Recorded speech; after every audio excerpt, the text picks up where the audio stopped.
what our fans are going to be like when you have the hated Patriots. I mean, this kind of rival coming into our stadium. I don't know if a whole lot's changed. The fact that they're kind of the hunted in my eyes, because they're the world champions, and so they were obviously won our division every single year that I've been here. So obviously they're the ones that you want to knock off. I think Rex is liking the blue. He's always played Tom Brady and the Patriots tough as Jets head coach, obviously now staying in the division with the Bills. He inherits another solid defense and gets to face the Patriots twice a year again. Rex is fired up and ready for Bill Belichick and Brady to come to town on Sunday. But take a look at the numbers here. Brady's stats are lower in every statistical category when facing Rex Ryan. Interesting. Skip, why has Rex been able to be so successful against Brady? Stephen A. Smith, I'm going to use a word here I don't often use on this show, and that's genius. I believe Rex Ryan is a defensive genius. I believe he's a better all-around defensive football coach than Bill Belichick. Yet Belichick's aura, his legend, his brand seems a lot bigger than Rex's as a defensive coordinating type of a strategic coach. And I don't buy it. I love Bill Belichick, as you well know.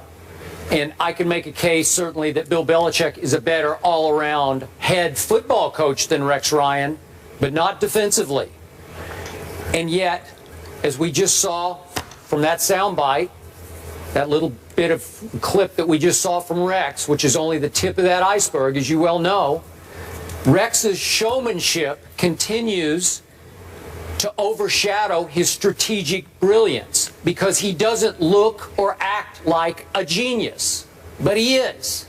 Now, he gets a lot of help, and I think it's time for us to start to give some credit to his now defensive coordinator, Dennis Thurman, who's now calling a lot of the defenses. But with some help from Dennis, it's mostly Rex through the week compiling a game plan that always frustrates and flusters Tom Brady. Not that they're going to shut him down. They're just going to occasionally confuse him enough that Brady's a little off balance against Rex. He's not sure what's coming next because nobody is sure what's coming next from Rex. Blitz-wise, look-wise, pass defense-wise, coverage-wise, it's always something a little bit different. And Rex is flat out arrogant about it. He's outspokenly arrogant about it. So that trickles down to his locker room. And his defenders start to get arrogant about it and think, hey, we're as good as Tom Brady is. We can do what we do as well as Tom Brady does what he does.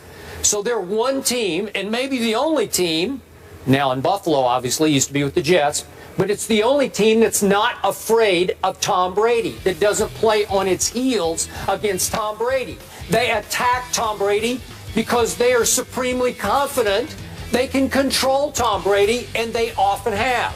Again, not that he's bad against them, he's just not Tom Brady against Rex Ryan. Advantage Rex. So he constantly drops in his little lines that we play the Patriots. You know, it's just Rex, and it's funny. It makes Molly laugh, makes me laugh. But it's showmanship, but it's showing the players again.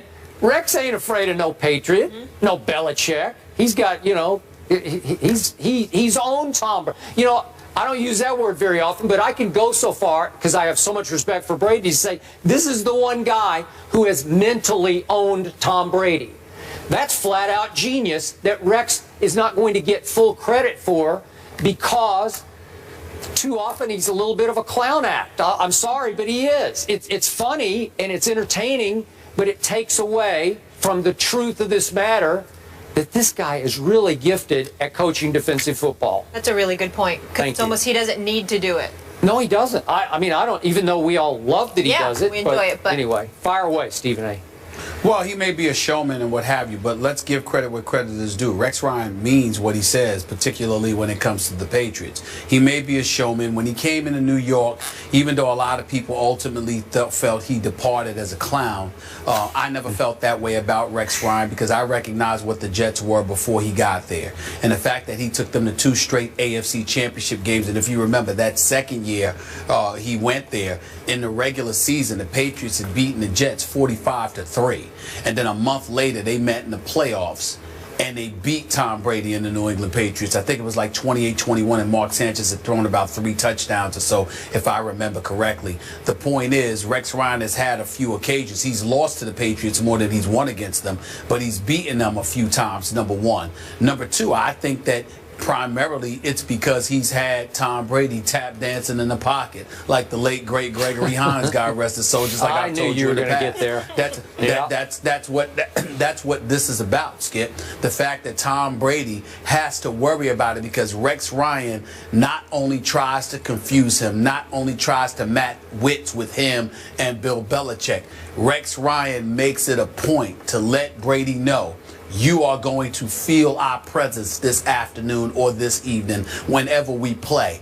It doesn't matter what happens. I'm telling you right now, I'm not going to let you sit up there in that pocket, stand around calling Giselle, ordering food for the evening, talking about where you going and all of that other stuff. No, I'm going to put a hat on you. You're going to be completely and totally preoccupied with this contest right here because I'm coming for you. And because Tom Brady knows that, he knows that Rex Ryan will sacrifice plays and all of that stuff just to get a hat on Tom Brady. It changes things. It's tantamount to a boxer, Skip. You know, somebody that's willing to take 2, 3, 4 punches just to give you one. That's Rex Ryan against Tom Brady on many occasions, making sure come hell or high water, this man feels his presence. It's the kind of thing that led to Tom Brady losing that first Super Bowl against the Giants with Strahan and the boys, okay, and to some degree the second Super Bowl to the Giants. It's the kind of thing that has worked against Tom Brady and the New England Patriots in the past, and Rex Ryan knows that better than anybody. I think that is what has a lot to do with it. Of course, being the brainiac that he is on the defensive side of the ball has something to do with it. But it's primarily establishing a physical presence against Tom Brady, letting him know this is not going to be a good day for you on most occasions. Yep. You go up against one of my teams. That's what Rex Ryan does to Tom Brady.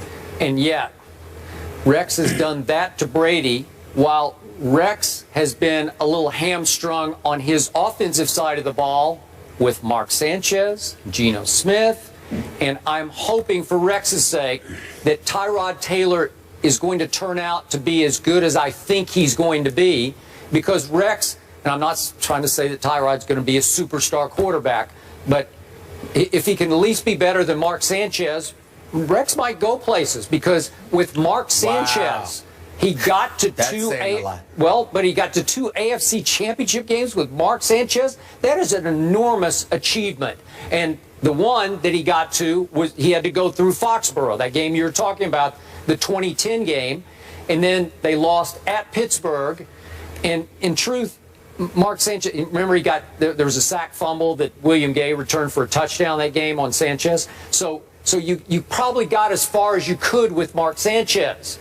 But I can suggest to you, as much as you love Aaron Rodgers, remember, then Pittsburgh went on to that Super Bowl against Aaron Rodgers. What if somehow, some way, Rex had managed to get out of Pittsburgh still alive with Mark Sanchez and gotten to that Super Bowl? Aaron Rodgers might have had a much longer day than he had against the Pittsburgh defense. Remember, Polamalu was beat up and he wasn't right and had 4 or 5 different knick-knack injuries and couldn't really run in that game. But if Rex had gotten to that Super Bowl, I don't know, it could have been much rougher on Aaron Rodgers. I'm not sure he would have been the MVP of that game. That's when Mark was the Sanchez. He was the Remember Sanchez. Well, Rex was trying to build him up. Keep in mind that the real thing that was going on is that defense was elite.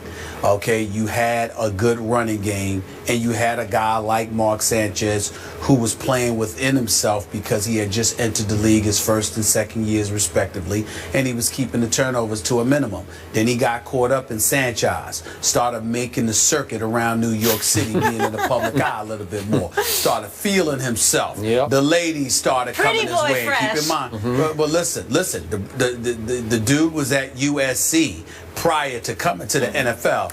That's Cali. That's Southern California that he was chilling in before he came to New York City. So it's safe to say that he was a bit distracted, and that may have played a role. I'm just saying. Maybe. So Bill Belichick responded this, and he's also low-key funny. Obviously, different sense of humor than Rex. He said, I think our record against Rex Ryan has been okay. We'll take it. He tweeted that. Excuse me, that tweet is from Mike Rodak. He heard that in a press conference there. I like it. The Ravens suffer a huge loss Sunday. Terrell Suggs is done for this year. How does no T-Sizzle affect the AFC North landscape? We'll tell you that coming up.